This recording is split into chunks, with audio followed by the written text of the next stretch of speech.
오늘 두 가지 얘기를 하려고 그러는데, 하나는 7시의 비밀을 오랫동안 추적해갖고, 그걸 간단 정리하고, 두 번째는 저는 그보다 훨씬 더 중요한 최태민 씨의 미스테리를 풀어보려고 하는데, 그리고 최태민 씨 미스테리를 풀어가는 와중에 중간에 김용민이 나와야 되는데 와 있어? 오케이. 좀 기다려.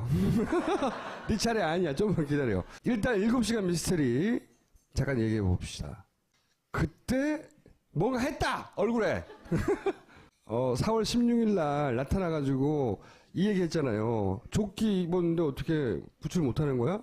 그때 눈빛을 잘 봐라. 다 그렇게 구명조끼를 학생들은 입었다고 하는데 그렇게 발견하기가 힘듭니까 지금요? 그 갇혀 있기 때문에 구명조끼가 의미가 크게 없는 것 같습니다. 그리고 2, 3일 후에 또 찍은 사진을 보면 네, 이틀 뒤 이틀 네, 진주체육관이죠. 평목항을 방문했을 때 여기를 봐라 이거 이상하다 라고 이제 근거로 사진 몇 장을 제시하며 하는 주장이 있어요. 주장을 좀 풀어보세요. 취재하는 과정에서 한 2년 전쯤에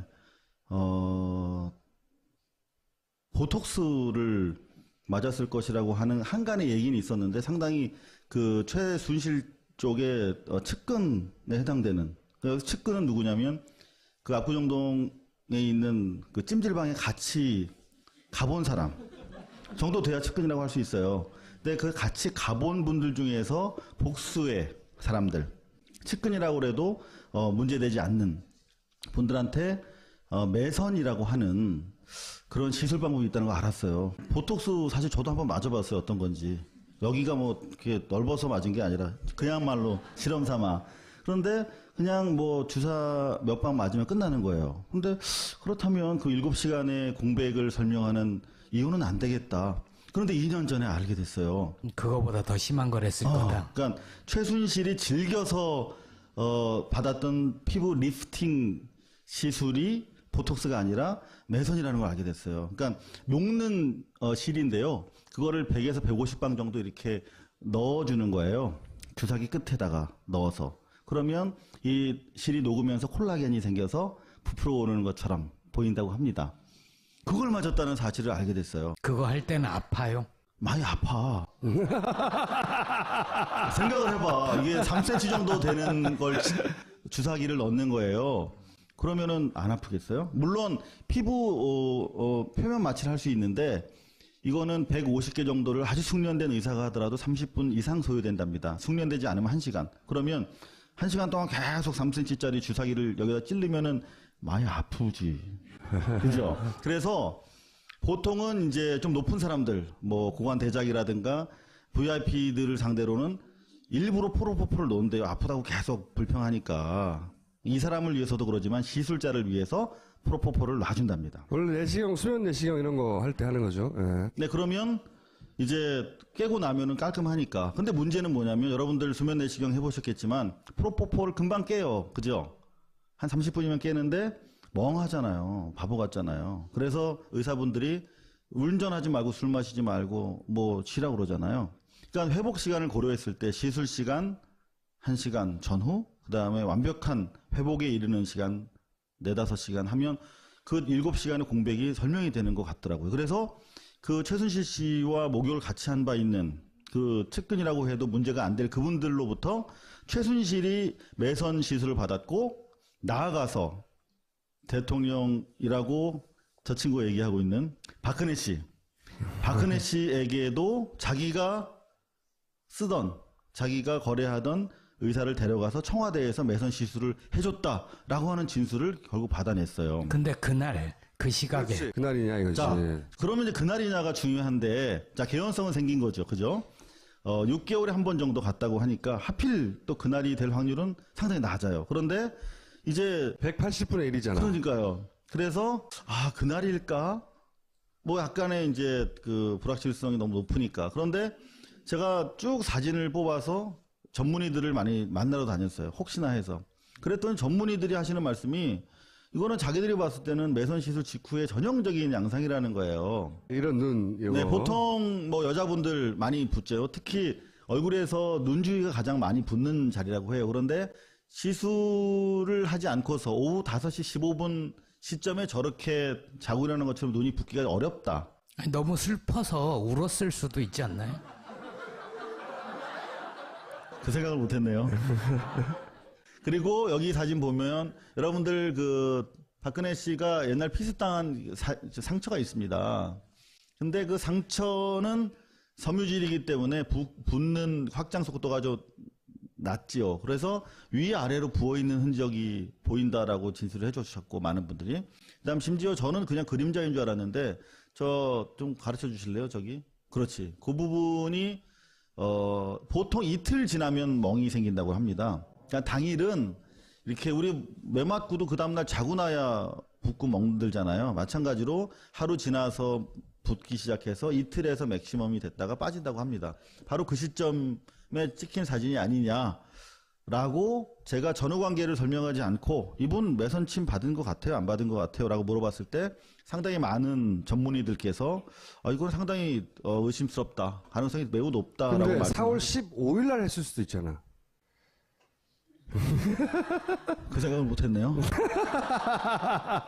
그냥 개연성이고 그날 그 시각이라고 특정할 만한 다른 결정적 단서가 없는 거죠, 지금. 뭐는 없는 거죠. 그렇죠. 4월 15일일 수도 있고 4월 14일일 수도 있어. 하긴 했는데. 그렇다면 적어도 우린 여기서 출발점은 뭐냐면 7시간 동안 거의 진공 상태로 있었단 말이에요. 대통령이 21번에 걸쳐서 유무선 보고를 받고 지시를 했다고 하는데 하나도 알고 온 게 아니야. YTN 한 컷만 보고 그 자리에 앉아 있었어도 이미 배는 침몰했고 떠 있는 아이들은 없으며 구조는 완전히 실패했다라는 것을 알 텐데 7시간이 지났으니까요. 네.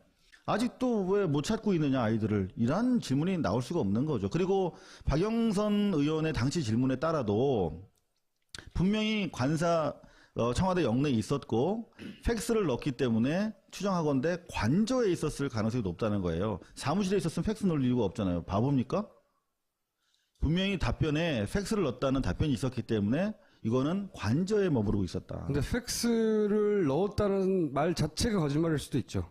그 생각을 못했네요. 저는 몇 가지 동의하는 부분은 뭐냐면 최순실 씨와 같이 있었을 것이다. 이 부분은 저도 동의하는 게 최순실 씨와 같이 있었을 때 건들지 못했거든요. 아무도. 안봉근 씨만 인터비닝 들어갈 네. 수가 있었어요. 그 자리에. 그런데 둘 사이에만 뭐 여자들끼리가 됐건 뭐 이런 뭐 시술이 됐건 혹은 어쨌든 문고리 3인반도 두드릴 수 없었다는 거죠. 그 두 가지 정도. 근데 저는 여기 더해서 뭐 그동안 뭐 굿설도 있고 많았잖아요. 굉장히 사소한 이유일 거라고 생각해요. 사실은 어처구니 없을 정도로 이게 밝혀질지는 모르겠지만 겨우 그거 하느라고 그랬어? 안 그러면 저렇게 과도하게 숨길 필요가 없죠. 예를 들어서 그 어제 JTBC에서 보도했던 성형외과 조그만 성형외과를 자기하고 친하다고 그 소위 데리고 가가지고 경제사들단에 집어넣고 그거 띄우려고 하는데 못 띄운다고 경제수석 막 자르고 그런 다음에 국정원 동원해가지고 그 이 병원 에이전트 코딱지만 해요. 몇 명 일하지도 않는 작은 회사에 그걸 막 세무조사하고 국정원 가서 협박하고 이런 걸 보세요. 천박하게 그지없는 이 사고의 수준 레벨이라는 게 그 얘기 하지 말아요. 이 표현 그래, 쓰지 그거 말아요. 안 좋다야. 동네 그거 안 좋은 건데. 씨발 할 말이 없네. 여기 나왔다, 여기. 알고 보면 어처구니 없을 수준의 별일 아닌 거 하느라고 자기들끼리 시간을 보내다가 아무도 거기다가 대통령이라고 꼬래. 그걸 아무도 개입을 못한 거야. 난 이 정도는 생각하는데 이거로 몰아가는 거는 위험이 좀 있을 수도 있어요. 미용상 할 수 있다고 생각을 해요. 네. 근데 그렇죠, 네. 대통령은 공무원이잖아요.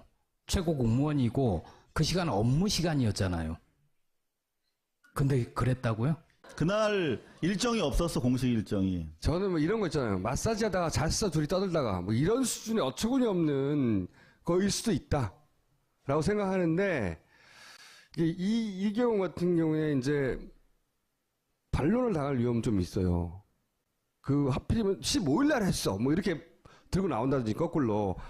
그러나 어쨌든 동의하는 부분은 이 정도 수준은 어처구니 없는 것일 것이다.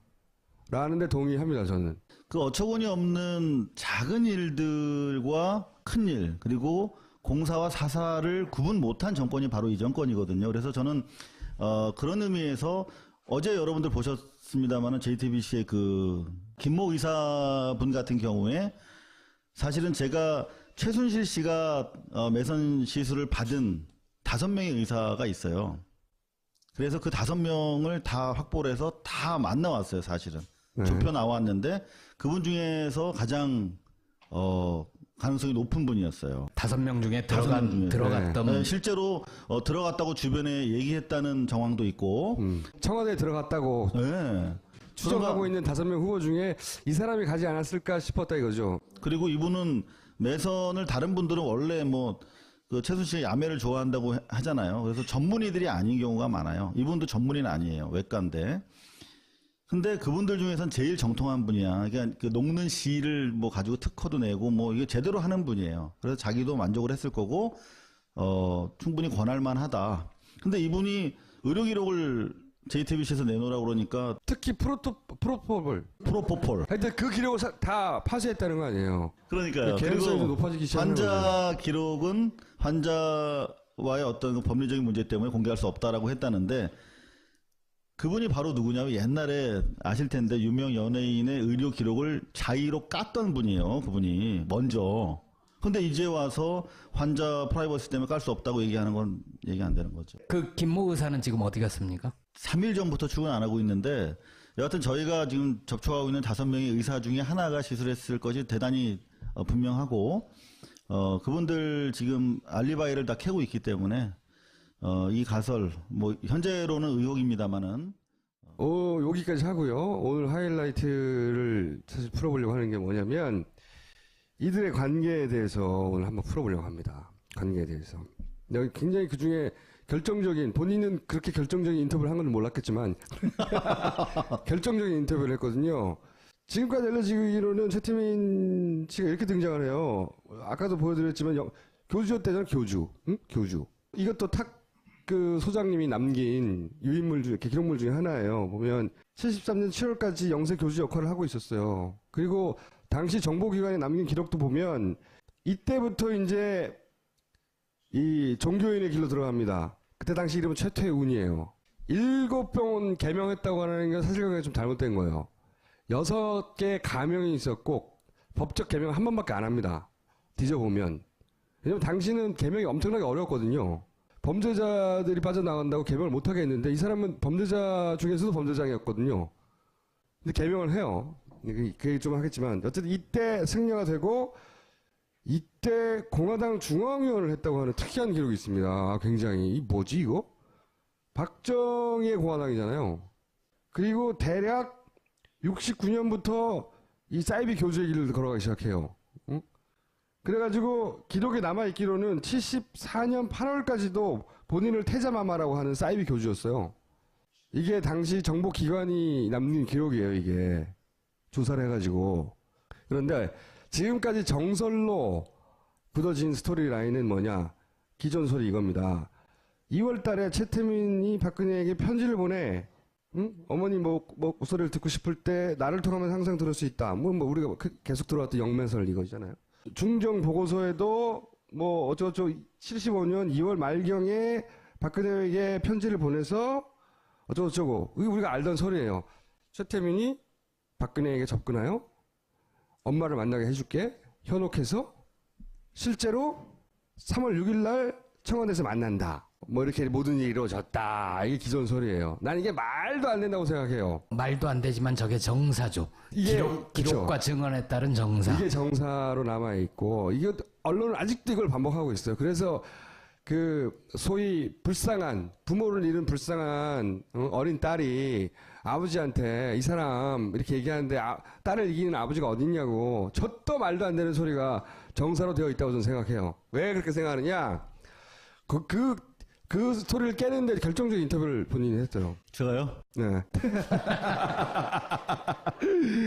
그래서 부른 거야, 오늘은 사실 7시간이 아니라. 7시간은 보너스였고. 네, 보너스. 네. 그게 나왔으니까.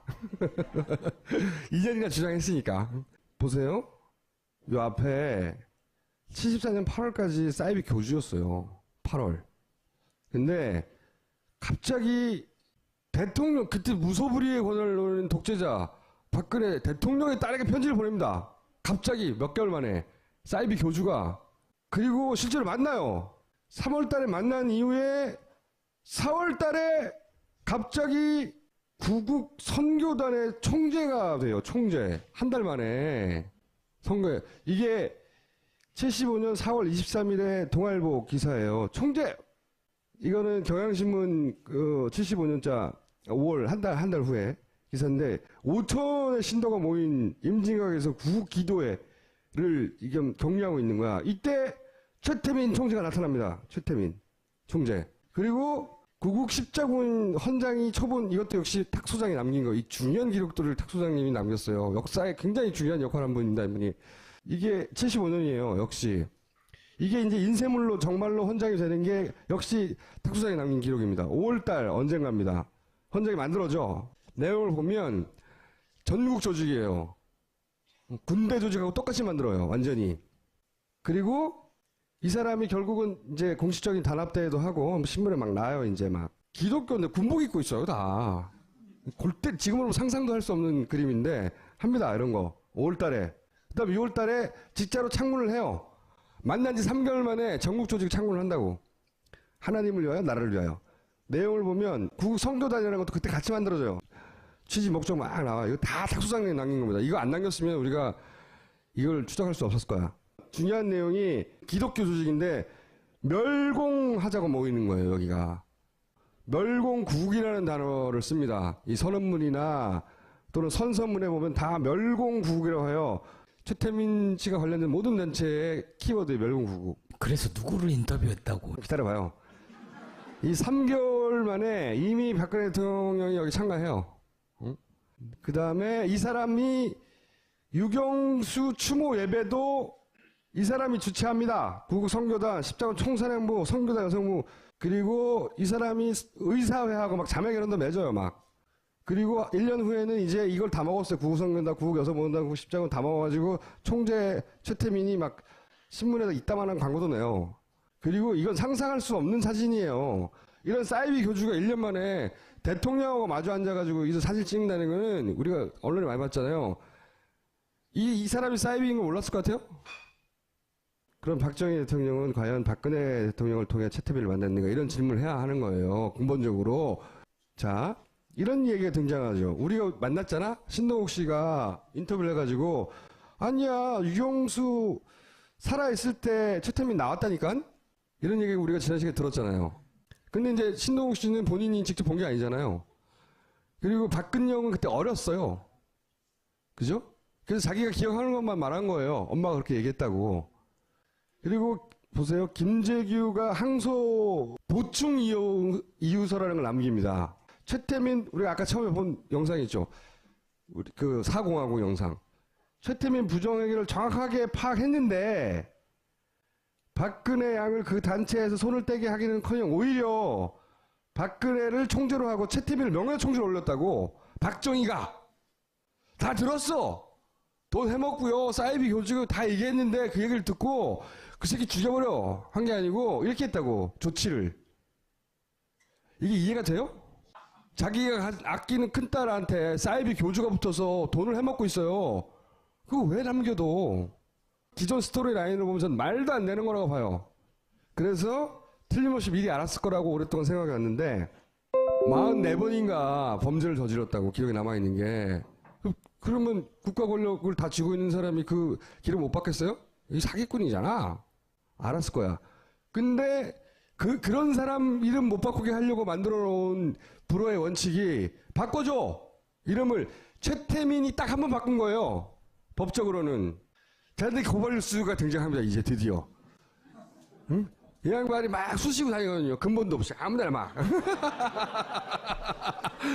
막 쑤시고 다니다가 누굴 만나냐면 오빠를 만난 거예요. 이제 본인 얘기를 해보세요. 나 이 기사를 보고 그래서 내 생각이 맞았어. 다 풀렸어요. 그 얘기를 좀 해봐 주세요. 원래는 제가 이분을 만나기 전에 최순실 씨 동생을 먼저 만났어요. 네. 최용석 씨라고 이제 배달은 이분은 아예 그냥 아버지가 다르지. 그러니까 큰아버지. 그러니까 최태민의 형의 아들, 세 번째 네. 아들인데 이분이 저는 뭐 현몽으로 인해서 만났다라고 자료에 그렇게 나와 있으니까 그거를 사실은 입증하기 위해서 지난 2년 동안 막 본문산 일대 뭐 다니고 다 했어요. 그러니까 머리가 안 따라주고 몸이 고생하는 거예요.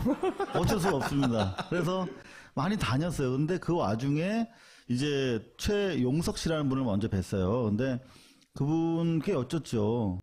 최태민 씨가 이렇게 좀 뭔가 좀 신통력이 있었다고 하는데, 그리고 또 탕명환 씨 글에 보면 나름대로 종교적인 실력이 있다고 또 돼 그렇죠. 있어요. 그래서 네.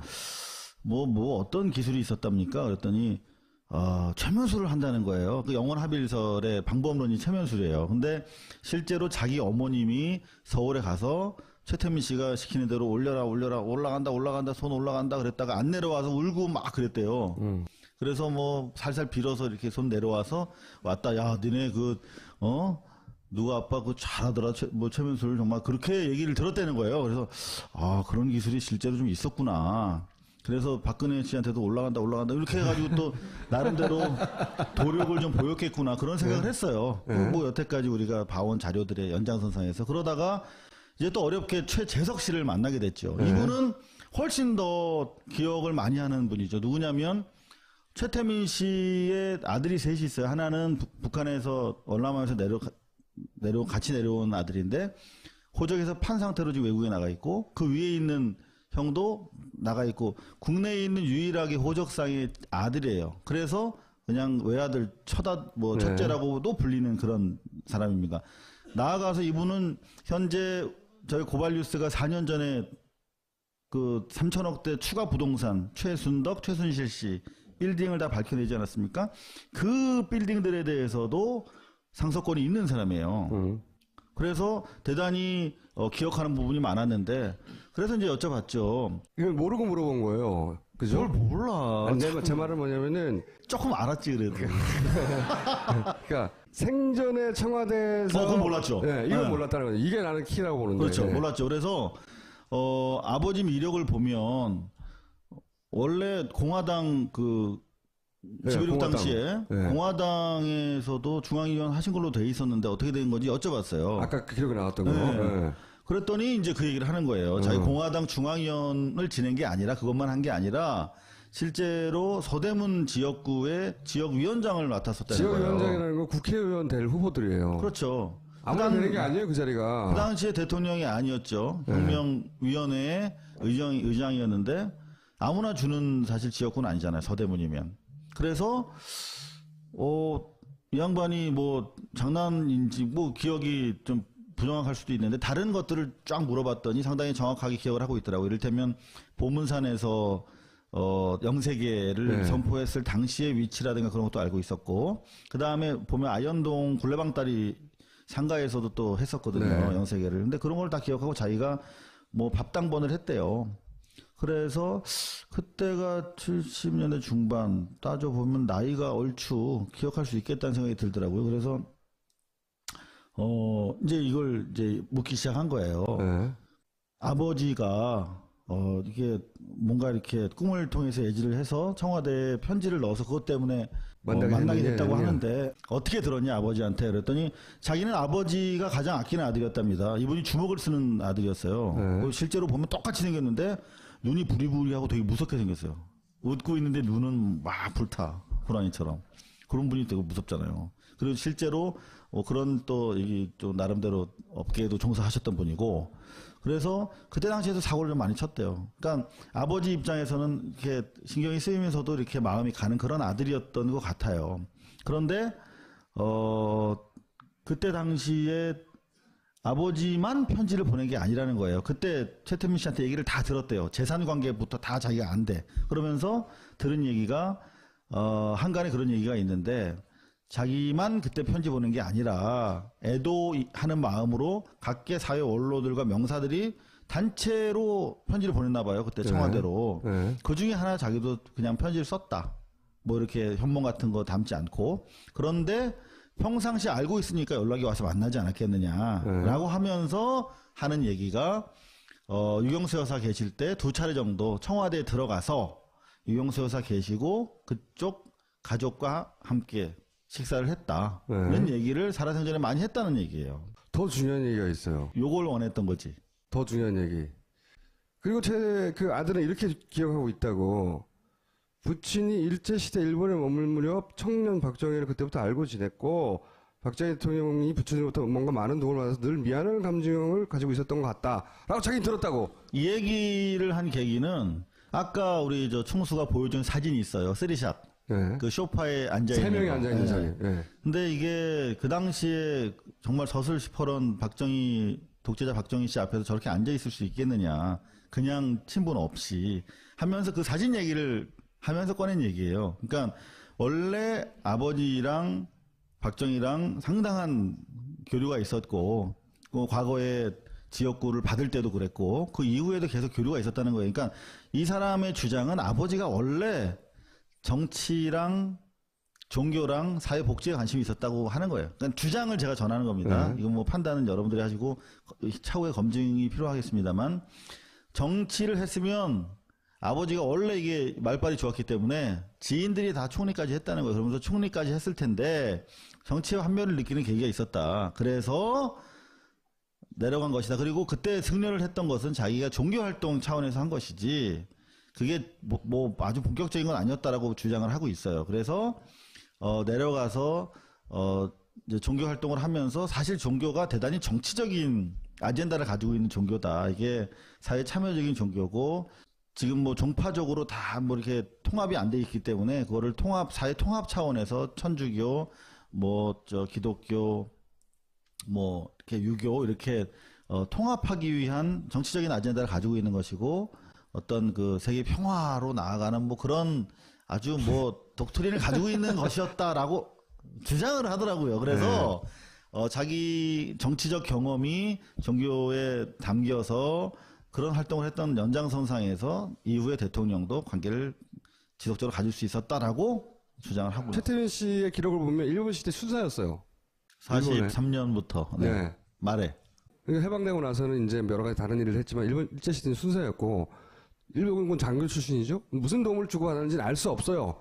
근데 인연이 있을 법도 하죠. 직업상. 그렇죠. 직업상. 친일의 전선에서 함께 동지적인 상태에 있었던 거죠. 한 사람은 경찰이고 한 사람은 비슷한 시기에 순사. 한 사람은 일제 또 군인이었고. 네. 순사와 군인. 네. 그런데 생각해 봅시다. 알던 사람이야. 그리고 저는 박근영 씨가 기억하는 엄마가 저 사람 조심해야 돼 하는 것은 아내 입장에서는 믿을 수 없는 남자라고 생각했을 수 있어요. 여자들이 더 잘 알죠. 예, 그런 경고를 따라했을 수 있어요. 그러면 박정희는 알고 있었어, 이 사람을. 이렇게 나는 결론을 내리고, 그리고 그렇다면 가짜 목사라는 걸 누구보다 잘 알고 있었다고. 이게 어떻게 도움 없이 가능하냐고. 이게 박정희는 저 사람이 수사 출신이고 1년 전까지만 해도 사이비 그 교주 역할을 했고 불과 몇 개월 만에 목사가 되었고 이름도 법적으로 바꿔. 이걸 다 몰라? 대통령이? 알고자 하면? 모르는 정도가 아니라 오케이 안 해주면 일을 못 바꾼다니까. 44차례에 과거에 뭐 사기부터 시작해가지고 바꿀 수가 없어요. 그리고 사기를 아무나 치는 게 아니에요. 그러니까 보통 아무것도 없는 사람들은 주로 폭행밖에 못 쳐요. 뭐가 있어야 사기를 칠 수 있는 거예요. 그런데 보면 최태민 씨 같은 경우는 그 중앙위원하고 지역구를 관리했다고 하는 그 이후에도 보면 자료에 따르면 무슨 뭐 공기업의 간부를 지내기도 하고 맞아요. 그 와중에 사기를 치고 막 그래요. 그러니까 이 양반이 전혀 완전히 무식쟁이로서 무슨 뭐 완전히 이렇게 우리가 생각하는 상상하는 그런 박수무당은 아닌 거죠. 그러니까 종교적으로도 정치적으로도 능통하고 종교적으로도 남 사기칠 수 있을 정도의 뭐가 있는 거예요. 그리고 일제시대 때 순사를 했으면 그럼요. 그 시류의 흐름을 빨리 읽고 그 내가 집안에 대해서도 언제 조사를 하고 있는데 그 최태민 씨의 형님 같은 경우는 부산 항만에서 조사 과장을 했던 분이에요. 그 집안도 간단한 집안은 아니었어요. 그리고 아까 이게 대선 다음날 사망했다는 조 씨 있잖아요. 갑자기 죽었다고 하는. 그 양반이 장관 비서 출신이에요, 당시에. 어쩌다가 교주가 됐는지는 모르겠으나 그 심리의 변화는 모르겠으나 교주 역할을 한 것은 분명히 탁 소장이 봤으니까. 그리고 태자마마라고 본인 스스로를 칭했던 것도 기록에 남아있으니까. 교주는 교주가 맞아. 근데 정치고 뭐고 기업 활동을 하다가 교주가 된 거예요. 그리고 그 전에 박정희는 알았어요. 당연히. 그리고 지역구 위원장을 할 정도면 국회의원 후보예요. 몰랐다는 게 더 이상한 거예요. 알았어요. 다음 페이지. 자. 탁명한 소장의 기록에 또 이런 게 남아있어요.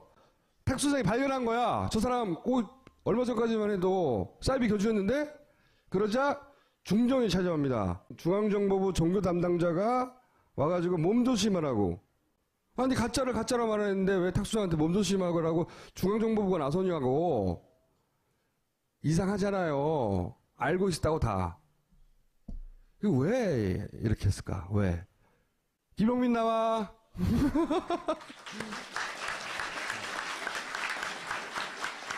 안녕하십니까. 한국의 트럼프 김용민입니다. 자, 왜 그랬냐? 개신교 하면 어느 나라가 생각나십니까? 예, 실제로 미국은 곧 개신교고 개신교는 미국이었어요. 6.25 때 이런 일도 있었습니다. 개신교는 곧 미국이라고 생각했던 북한 주민들이 그때 막 미국이 폭격을 날렸잖아요. 1.4 때 이후로. 그때 우리가 교회당에 들어가 있으면은 살겠지 해가지고 당시 교회는 다 산 언덕에 있었거든요. 다 올라갔어요. 그래서 다 교회당에 들어갔지. 십자가만 보면은 미군 폭격기가 여기는 피해서 쏘겠지 싶었는데 제일 먼저 맞았지 거기가. 어쨌든 그 당시 사람들 인식 속에는 미국은 기독교였다는 거예요. 예. 이 사실 미국하고의 관계 속에서 박정희는 굉장히 곤궁한 처지에 놓였어요. 왜냐? 이 종교를 탄압하고 있는 것 아닌가. 왜냐하면 그때까지만 하더라도 기독교가 진보적인 주장을 많이 했습니다. 지금 한기총 뭐 해가지고 다 보수 일색이잖아요. 새누리당 맨날 지지하잖아. 그때는 안 그랬어요. 여담으로 한기총을 어디서 만들었는지 아십니까? 참여정부 때 진실규명기구에서 확인한 바에 따르면 국가안전기획부가 만들었습니다. 한기총이 보수 목사들을 죽여가지고. 네, 그게 80년대 일이에요. 예. 그런데 그 원조가 지금 나오는 거예요. 원조가 당시에 예. 자 이제 쭉 풀어서 예. 자, 왼쪽이 진보 개신교계, 오른쪽이 이제 최태민의 동태입니다. 진보 교계 일단 진보. 사실 1969년 이전만 해도 개신교는 이승만, 박정희 권력에 달라붙었던 거의 뭐 합일체였습니다. 자, 그런데 69년부터 서서히 틀어지기 시작했는데 삼선개헌 이것을 발표하면서 당시 NCC, 지금의 한국기독교교회협의회라는 연합기구에서 반대를 했습니다. 이후로 계속 박정희 정권과 들이받는 거예요. 진보교계가. 진보교계라면 주로 장로교 중심의 혹은 감리교 이런 계통의 그 교단들인데 그러다 1973년 4월 부활절 때 새벽에 부활절 연합예배 열지 않습니까? 여의도 광장, 뭐 서울 광장. 이때는 남산에서 했었는데 그때 진보교단 목사들이 전단지를 뿌리는 거예요. 유신 정권을 막 항거하면서 유신 기독교가 정권 운동권이 돼버린 거예요. 아주 박정희 정권을 정면으로 들이받는. 모든 개신교계가 그런 건 아니고 진보교계가 그랬어요. 근데 진보교계가 그 이후에 유신 철폐 데모에 앞장서기도 하고 그러면서 하여튼 박정희에게 굉장히 위협이 됐었어요. 근데 이 진보교계가 미국하고 굉장히 탄탄한 네트워크가 구성되어 있었습니다. 그런 진보교계를 박정희가 이뻐하겠어요? 어떻게든 정권에 위협이 되니까 손을 봐야 되겠다. 이렇게 생각을 했던 거죠. 그래서 굉장히 이 진보 개신교계를 어떻게 손볼까 고민을 하던 와중이었습니다. 그러면서 이제 예를 들어 진보 교계를 이적 활동을 한다든지 지금 쓰는 수법 있잖아요. 예. 정권에 반대하면 종북이라고 모는 거 이때 다 나온 거예요. 원조가. 예. 교계를 이적 활동한다고 하고 뭐 횡령 범죄로 단속하고. 횡령 범죄는 지어낸 거였어요. 네. 그러니까 없는 죄를 만들어낸 거죠. 앞서서 1971년에 그 문공부 장관이 진보 교계에다가 이제 드디어 선전포고를 합니다. 자꾸 이런 식으로 종교의 본연의 그런 이 범위를 벗어나면은 그렇다고 종교라고 봐줄 수는 없는 거 아니냐. 그땐 가만히 안 두겠다. 이렇게 공개적으로 경고를 했고요. 74년 국가조찬기도회 때는 박정희가 직접 이 진보 교계가 민청학년하고 연결되어 있는 것 같다. 라면서 또 이렇게 슬쩍 지금 우리가 알고 있는 수법들은 다 이때 등장한 거예요. 그러면서 또 75년 4월에는 뭐 말씀드린 대로 NCCK에 참여했던 그런 목사들, 이분들 아무래도 선교비 받아다가 인마이 포켓한 거 아니냐, 외국으로부터 선교비 받아다가 인마이 포켓한 거 아니냐, 이런 걸로 횡령 단속을 했었고, 75년 11월에는 로마서 13장을 김종필 씨, 당시 국무총리가 이야기를 했는데, 로마서 13장은 모든 권력에게 순종하라. 이 이야기를 여기서. 이 사건도 굉장히 중요해요. 예. 미국 목사를 추방했는데 조지 오글 목사님은 이제 미국 목사님인데, 뭐 들어와서 이렇게 저렇게 우리 민주화 운동에 참여를 했고, 인혁당 사건 당시 이게 조작된 것이다라고 네. 폭로한 주인공입니다. 미국 목사님인데. 이 추방당했고, 근데 이 일로 미국에서 한국을 인권 탄압국이라고 예. 얘기하고 압박했단 말이죠. 예, 그러니까 예. 생각해 보시면 요 시점이 거의 우리 최태민 그 목사 직전 사이비 교주 상태였을 그때예요. 저 무렵에 이제 서울로 올라오신 거예요. 예, 요번에 서울 올라오셨고 요때만 하더라도 태자마마 상태였던데요. 예. 태자마마. 74년 7월에 아주 중요한 일이 있었는데, 오늘 이 사실을 폭로하고 있는 제가 태어난.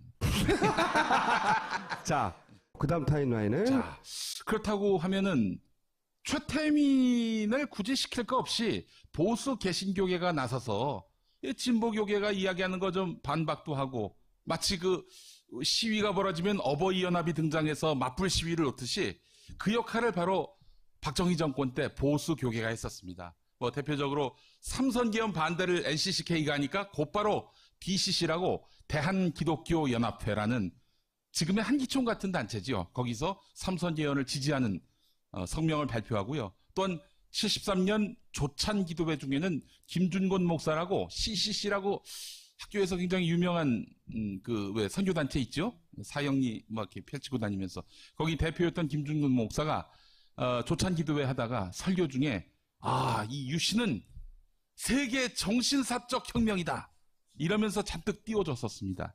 그 뒤로도 뭐 수많은 보수 목사들, 조용기 목사나 이런 사람들이 반공 집회에 나와가지고 자꾸 박정희 정권을 띄워주는 그런 발언을 했었고요. 74년에 이르러서는 조지 오글 목사 추방된 바로 그 시점인데 기독교 반공 시국 선언을 합니다. 네. 예, 그래서 지금 우리가 인권 이런 거 신경 쓰지 말고 반공에 우리가 방점을 둬야 한다 이런 식으로 이야기를 했었고, 그 이듬해 그로서도 모자랐다고 판단했던지 종교 탄압, 미국 쪽에서 한국이 지금 뭐 이것 때문에 그렇지, 조지 오글 목사 네. 내쫓았다고 종교 탄압국이라고 얘기하는데 그건 억측이다.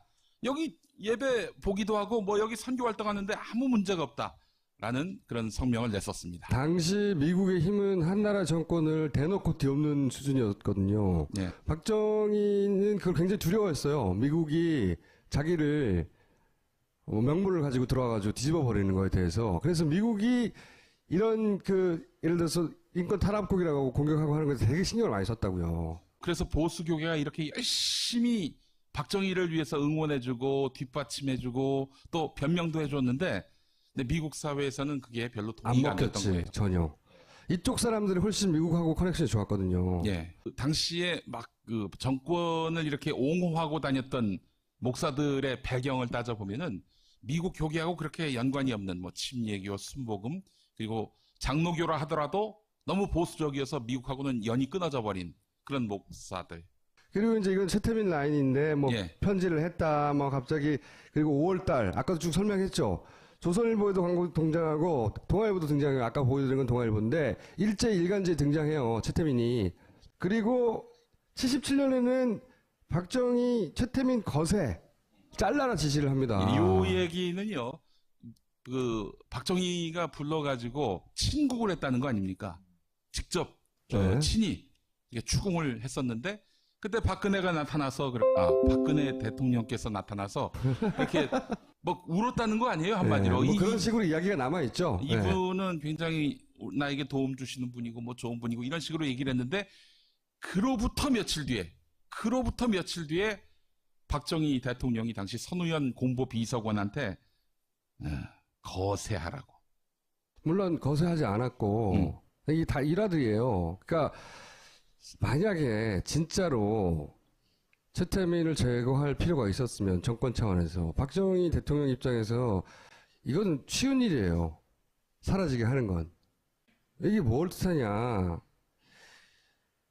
작품이라는 거예요. 박정희의. 결국은. 작품이고 그러니까 박정희 최태민이 이미 알고 있었고 당시 진보적 교계를 탄압할 필요가 있었는데 동시에 기독교 탄압이라는 미국의 어떤 압력을 반발을 피해야 할 필요가 있었고 그러니 교계 내에서 기독교가 기독교를 제압하는 형식이어야 했고 그런데 기존의 보수 기독교가 가지고는 그게 안 되고 그러자 관면 기독교 조직을 만들 필요가 있었고 그런데 그거를 아무나 할 수 없는데 소위 이렇게 정치적인 감각과 사이비 교주의 능력을 가지고 있었고 본인도 사전에 알고 있고 또 아마도 신세 전적이 있었던 최태민을 불러서 이름을 바꿔주고 신분 세탁을 한 다음에 이걸 맡긴 겁니다. 얘기를 듣다 보니까 진짜 교주 같다. 지금은 잘못 선택했어. 또 예. 최태민이 그냥 나 목사다 하고 짠 하고 나타난 거 아닙니까? 75년에 4월경에. 그런데 이러면은 안 믿을 것 같으니까 또 최태민의 그 목적 또 미션 가운데 하나가 이 기존의 개신교계를 포섭해서 그 한마디로 개신교의 리더 이런 역할까지 이 골 꽤 했던 때리는 것 건 같습니다. 진짜 하부 조직은 진짜 목사였어요. 대빵이 가짜 목사인 거야. 그래서 임진각에서 그때 집회를 했을 때 우리 기독교가 반공으로 총화 단결해야 한다. 지가 사입인데 다른 기독교 목사들한테 우리 다 같이 총화 단결하자. 이거 뭐겠어요. 그러니까 반공, 그러니까 친정권 조직체로서 교회가 하나의 어떤 큰 단결체를 만들자라는 정치적 포석이 깔린 것 같은데 그런데 이제 사실은 이렇게 최태민이 설치고 다니니까 진짜 목사는 아닌 거죠? 전혀 아니죠. 네. 네. 아니 예배를 집도할 능력이 없어서 실제 예배할 때는 집도를 못했대요. 예, 실제로 그 통상 이제 목사들이 마지막에 할 때 축도하지 않습니까? 네. 축도할 때 어떻게 합니까? 그냥 먼저 형식이 딱 나와가지고 있잖아. 지금은 네. 우리 주 예수 그리스도 이렇게 나오잖아요. 네. 근데 이분이 그걸 몰라가지고 원고를 써갖고 간 거야. 원고를 써갖고 왔는데 지금은이라고 시작해야 되는데 축도 지금은 자, 왜 이런 스토리가 지금까지 정설로 남아 있었을까? 그리고 왜 김재규는 이런 보고를 했을까? 저는 이제 제가 공작을 겪다 보니 공작의 기본 생리가 그겁니다. 정보부도 다 그걸 알 것 같아요? 아니에요. 아는 것만 아는 겁니다. 그 기획을 한 쪽만. 그리고 실제 기록에 보면 정보부 내에서도 서로 채태민을 넣고 제거해야 된다느니 막 싸웠던 기록이 있어요. 몰랐던 거예요, 다는. 다 알지 못했던 거예요. 근데 박정희가 직접 알던 사람이었기 때문에 더욱 은밀하게 스토리 라인을 만든 거죠. 딸한테 이렇게 접근해서 딸이 이제 정신적 위로를 받으니까 그래서 이런 걸 만드는 걸로 스토리 라인을 만든 거야. 실제로는 박정희 작품이라는 겁니다. 그렇게 이해하지 않으면 절대 있을 수 없는 일들이 너무 많아요. 그럼 역할이 뭐였냐? 저는 그럼 어떻게 이렇게 오래 살아남을 수 있을까? 역시 탁수장이 남긴 기록입니다. 탕명은 전설적인 인물이라고 우리 길이 길어야 된다고 봐. 근데 이분은 이렇게 얘기하거든. 검은 안경을 끼고 재벌들에게 전화해가지고 박근혜를 팔았다 이거지. 안종범이 한 일을 직접 하셨네요. 안정범이 한 일과 최순실이 한 일 종합해서 본인이 다 한 거지. 보통 분이 아니에요. 네. 건설 관계사 전화로 찾아가고 공사 계약 따낸 납품 안전 다 한 거야 다. 지금 최순실이 모조리 다 해먹듯이 아버지는 실제로 그런 회사에 근무하기도 했고 정치판에도 있었고 사이비 교수도 역할을 했고 이제는 정목적 조직에 정권이 봐주는 그리고 박근혜 붙여줬잖아 스토리 라인을 그렇게 만들어 놓고 이게 미국이 보기에도 자연스럽잖아요. 딸이 이렇게 해가지고 박정희가 만든 관변 조직이 아니라 이렇게 자연스럽게 된 거야. 자기 변명을 한 겁니다, 이게. 기본적으로. 그런데 이런 걸 막 해먹은 거지. 그런데 조석재 씨가 아까도 얘기했잖아요. 문화공보부 장관 비서를 했대요. 대선 다음날 갑자기 사망했다고 하는 그 양반. 그런데 그 양반이 이런 얘기를 합니다.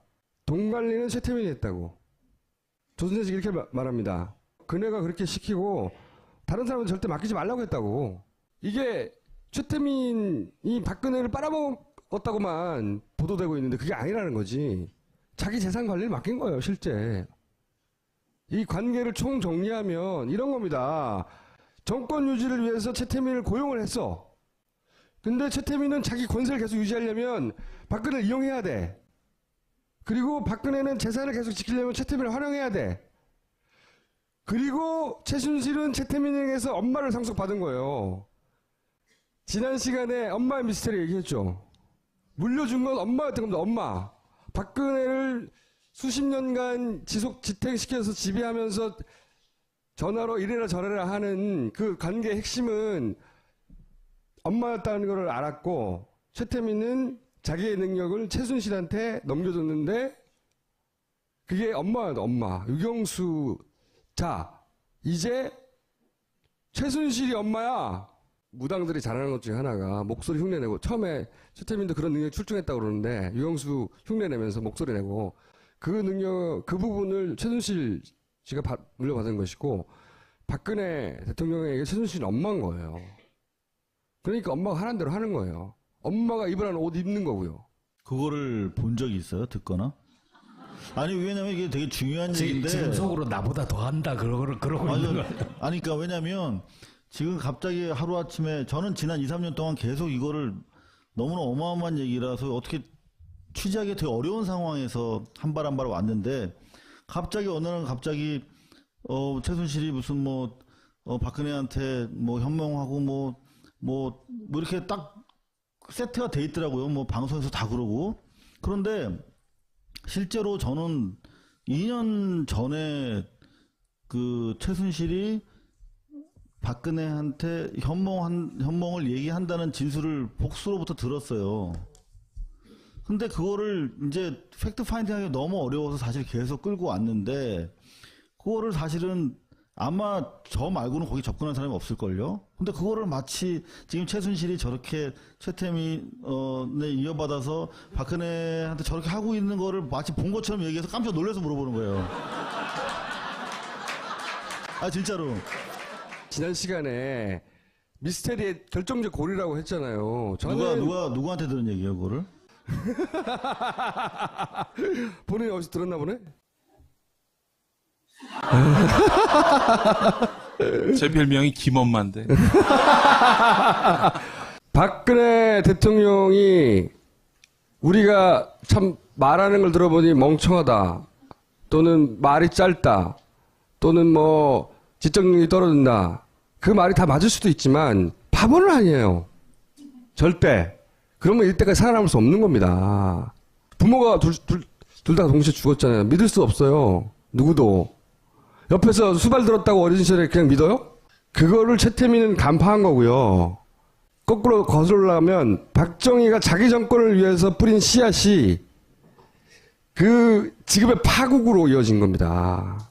스토리 라인 전체를 보면 자기가 뿌린 씨앗으로 자기 가족 혹은 자기 신화가 완전히 해체되는 사태를 맞이한 거예요. 인간보의 역사에 남은 사례예요, 이게. 마치 지금은 언론에서는 박근혜를 이용하여 자기들 축자만 했다고 보도되잖아요. 아니라는 거지. 자기 재산이 그만큼 있다는 거 알아요. 재산 대리인이라는 것, 물론 그 과정에서 최씨가도 해먹었지. 그걸 기반으로 이자를 해먹든 또는 사이드로 해먹든 해먹었겠지 라고 추정하지. 원래 보수는 신화를 기반하는 거예요. 응? 저 또 논리가 없기 때문에. 우리나라 친일 보수라고, 보수도 아닌 친일 가짜 보수의 뿌리는 박정희예요. 여기서 만든 신화거든요. 차곡차곡. 이거가 자기가 그 정권을 유지하기 위해서 뿌린 씨앗에 의해서 해체되고 있는 것이. 그래서 이 기회를 놓치면 안 되는 거예요. 지금은 박근혜가 해체되고 동시에 박근혜가 해체되니까 그 기반이었던 박정희도 해체되고 있는 와중이거든요. 일어날 수 없는 일들인데 그게 자기들 욕심에 뿌린 씨앗으로 이런 파국을 맞이하고 있는 겁니다. 이걸 놓치면 안 되는 거야, 절대로. 그러니까 지금의 이 추정되는 것들을 진실로 드러내기 위해서는 박근혜가 현직을 유지하면 안 된다. 이런 얘기로 저는 받아들이겠습니다. 이 감동적인 스토리의 끝을 네가 꼭 이렇게. 지금 제가 최순실 주변 사람들, 측근 가족들 다 이렇게 접촉을 하고 있는데, 중요한 거는 이 사람들이 최순실이 죽지 않을 거라고 믿고 있다는 거예요. 오. 그리고 박근혜 정권도 그렇게 소락호락 망가지지 않을 거라고 생각하고 있어요. 그렇기 때문에 입을 못 여는 것들이 많습니다. 그런데 우리 국민들이 힘을 모아서 이 정권, 이 체제, 그리고 이 만들어진 엉터리 신화가 붕괴될 수 있다라고 하는 것들을 보여줘야 바로 그래야만 우리 총수가 얘기하는 엄마의 진실도 열릴 것이고 총수가 더 이상 소송도 당하지 않을 거라고 생각합니다. 자기하고 친하다고 그 소위 데리고 가가지고 경제사들단에 집어넣고 그거 띄우려고 하는데 못 띄운다고 경제수석 막 자르고 그런 다음에 국정원 동원해가지고 그 에이전트 이 병원 에이전트 코딱지만 해요. 몇 명 일하지도 않는 작은 회사에 그걸 막 세무조사하고 국정원 가서 협박하고 이런 걸 보세요. 천박하기 그지없는 이 사고의 수준 레벨이라는 게 그 얘기 하지 말아요. 표현 그래, 쓰지 그거 말고. 안 좋다, 야. 동네 그거 안 좋은 건데. 씨발 할 말이 없네.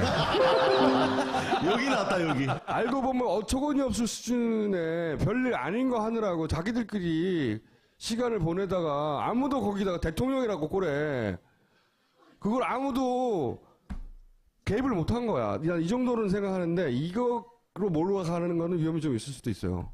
미용상 할 수 있다고 생각을 해요. 네. 근데 그렇죠, 네. 대통령은 공무원이잖아요. 최고 공무원이고 그 시간은 업무 시간이었잖아요. 근데 그랬다고요?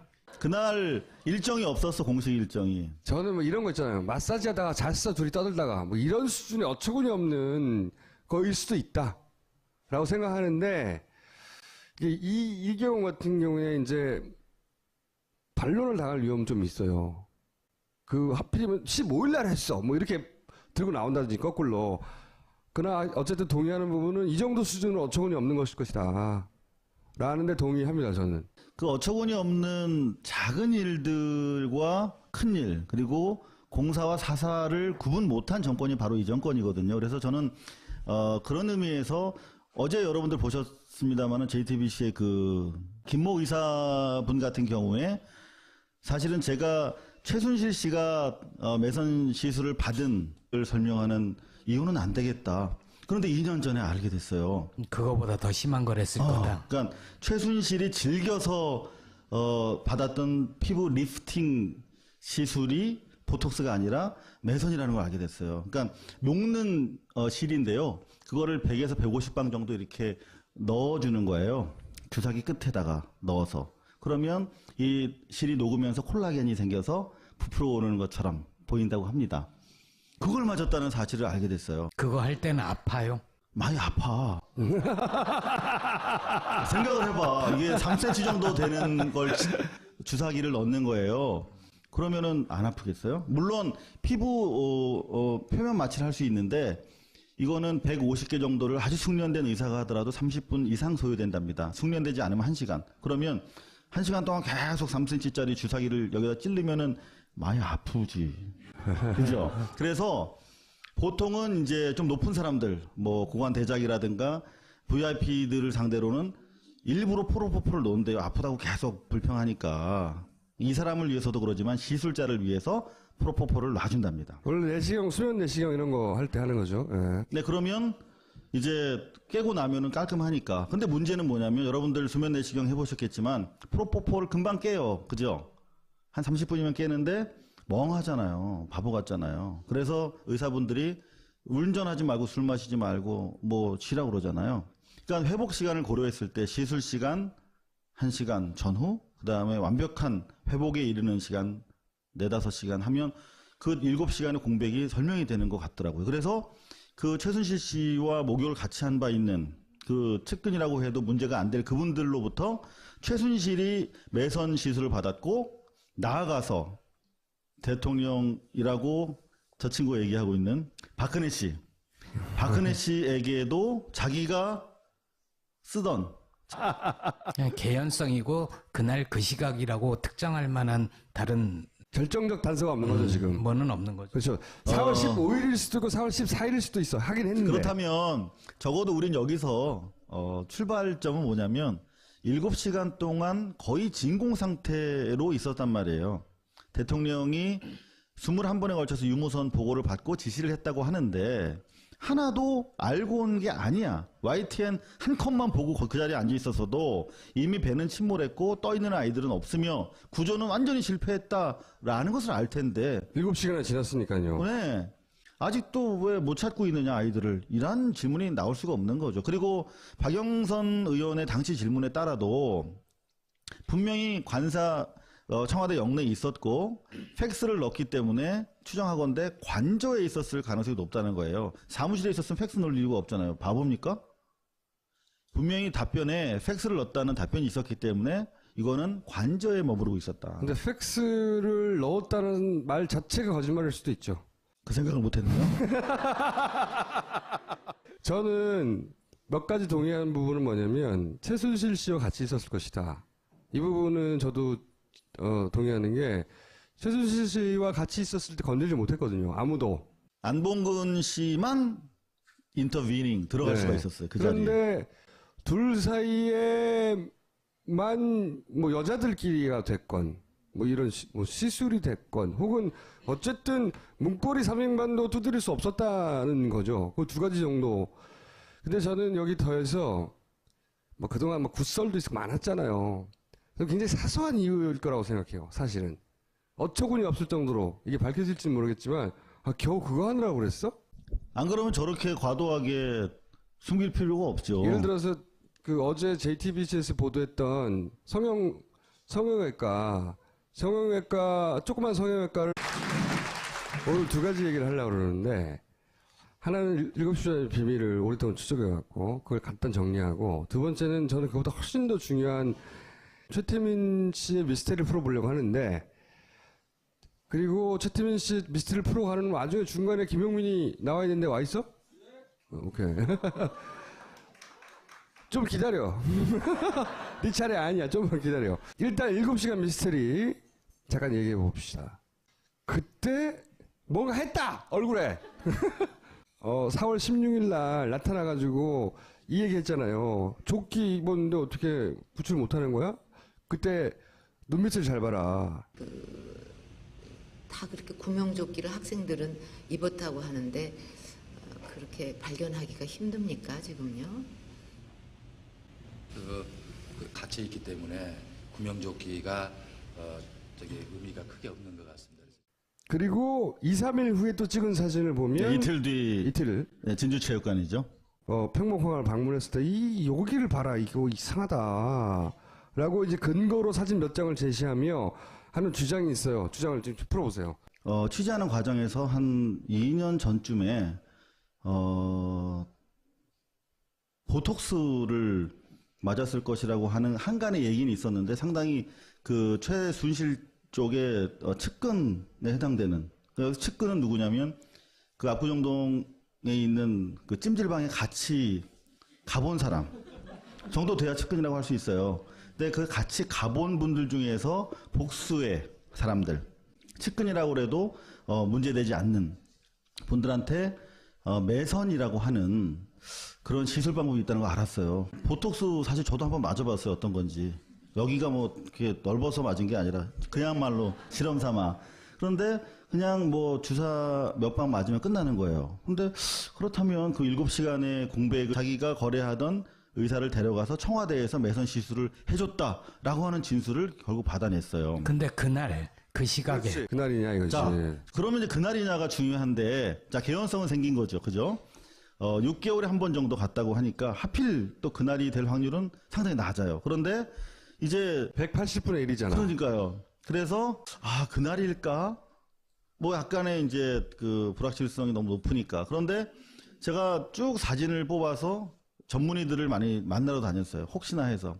그랬더니 전문의들이 하시는 말씀이 이거는 자기들이 봤을 때는 매선 시술 직후에 전형적인 양상이라는 거예요. 이런 눈 이거. 네, 보통 뭐 여자분들 많이 붓죠. 특히 얼굴에서 눈 주위가 가장 많이 붓는 자리라고 해요. 그런데 시술을 하지 않고서 오후 5시 15분 시점에 저렇게 자고 일어나는 것처럼 눈이 붓기가 어렵다. 아니, 너무 슬퍼서 울었을 수도 있지 않나요? 그 생각을 못했네요. 그리고 여기 사진 보면 여러분들 그 박근혜 씨가 옛날 피습당한 상처가 있습니다. 근데 그 상처는 섬유질이기 때문에 붙는 확장 속도가 좀 낮지요. 그래서 위아래로 부어있는 흔적이 보인다라고 진술을 해주셨고, 많은 분들이. 그 다음 심지어 저는 그냥 그림자인 줄 알았는데, 저 좀 가르쳐 주실래요, 저기? 그렇지. 그 부분이, 보통 이틀 지나면 멍이 생긴다고 합니다. 그러니까 당일은 이렇게 우리 매맞고도 그 다음날 자고 나야 붓고 멍들잖아요. 마찬가지로 하루 지나서 붓기 시작해서 이틀에서 맥시멈이 됐다가 빠진다고 합니다. 바로 그 시점에 찍힌 사진이 아니냐라고 제가 전후관계를 설명하지 않고 이분 매선침 받은 것 같아요? 안 받은 것 같아요? 라고 물어봤을 때 상당히 많은 전문의들께서 이건 상당히 의심스럽다. 가능성이 매우 높다라고 근데 말씀을 4월 15일 날 했을 수도 있잖아. 그 생각을 못했네요.